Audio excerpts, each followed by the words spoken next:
Hey mamas, when it comes to pregnancy and birth, we have access to more medical interventions now than ever before, and yet birth outcomes still aren't great and women are still really afraid of birth.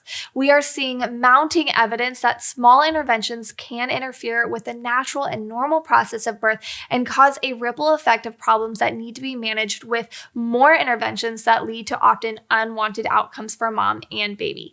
So in this video, I'm simplifying how to have a safe and healthy birth through LAMAZE'S 6 healthy birth practices. I'm Bridget, and as a Lamaze certified childbirth educator, these principles encompass what I teach, and as a birth doula, I've seen firsthand how important they are in guiding the birthing process. If you haven't yet, make sure you subscribe to my channel and hit the little bell so you don't miss any future videos. The first healthy birth practice is to let labor begin on its own. Under most circumstances, your baby and your body know when the best time is to begin the birthing process.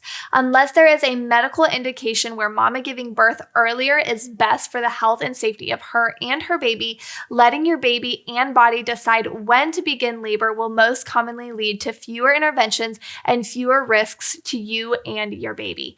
Even if it's past your estimated due date, you can work with your care provider to continue waiting till spontaneous labor begins, which generally happens by 42 weeks.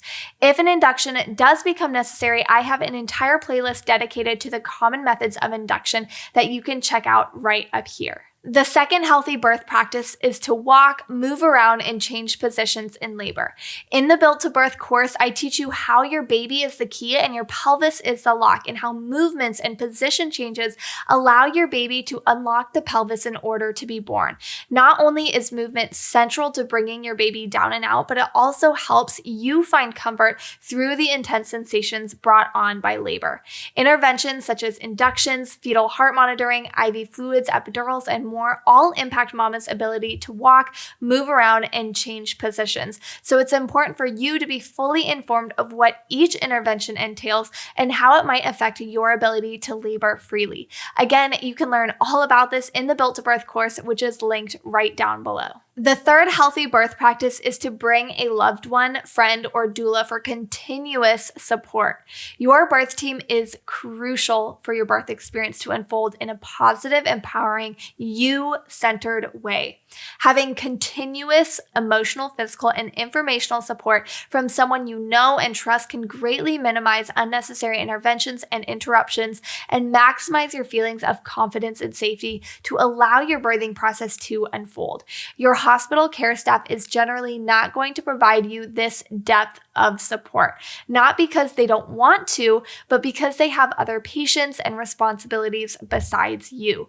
Your self-created birth team should be educated and equipped to help you achieve your specific birth goals. The fourth healthy birth practice is to avoid interventions that are not medically necessary. Ironically, in most care centers today, it is actually easier to intervene in labor than it is to give the time, energy, space, and resources to allow it to unfold naturally and normally. Interventions are life-saving and can even aid in accomplishing a positive birth experience, but it should be avoided when they are not medically necessary.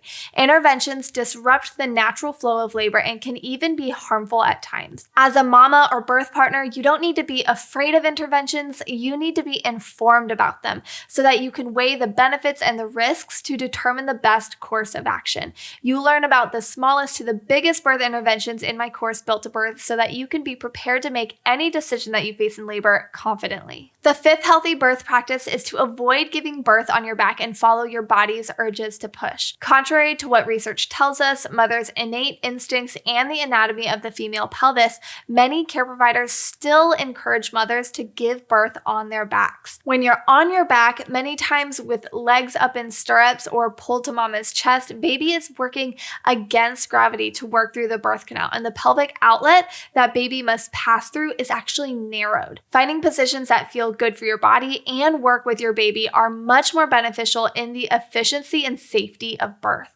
Following your body's natural urges to push means listening to your contractions and letting your body do most of the work because your baby wants to be born. I walk you through breathing your baby out in this video up here.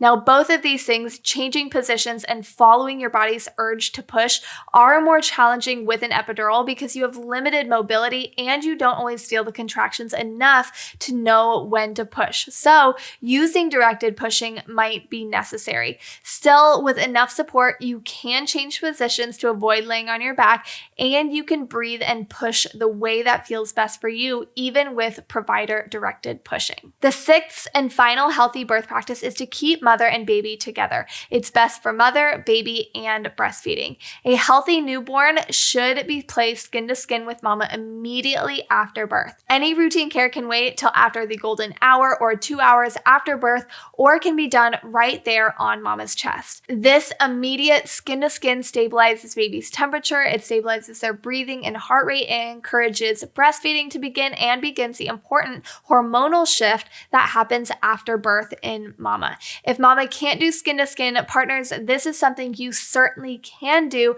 and really should do until mama is able to. Labor and birth doesn't have to be complicated. In fact, the more we stay out of it, the healthier, happier, and easier it often unfolds. The Built to Birth course is designed around these 6 healthy birth practices to give you the foundational building blocks for the happier, healthier, and easier birth that you deserve. If you want to learn more and have easy to understand information right at your fingertips to be informed and empowered for your birth, go to builttobirth.com, which is linked down below in the description for the entire birth and postpartum course. Or if you're not quite ready to commit, I have a totally free online mini class for you to take before you jump in. Parents, I hope birth already feels a little less complicated and a lot more exciting. And if you need a little extra help moving into excitement and confidence, come meet me over at the Built to Birth course to learn everything that you need to know. Thanks for being with me in this video, and I'll see you in the next one. Bye, parents.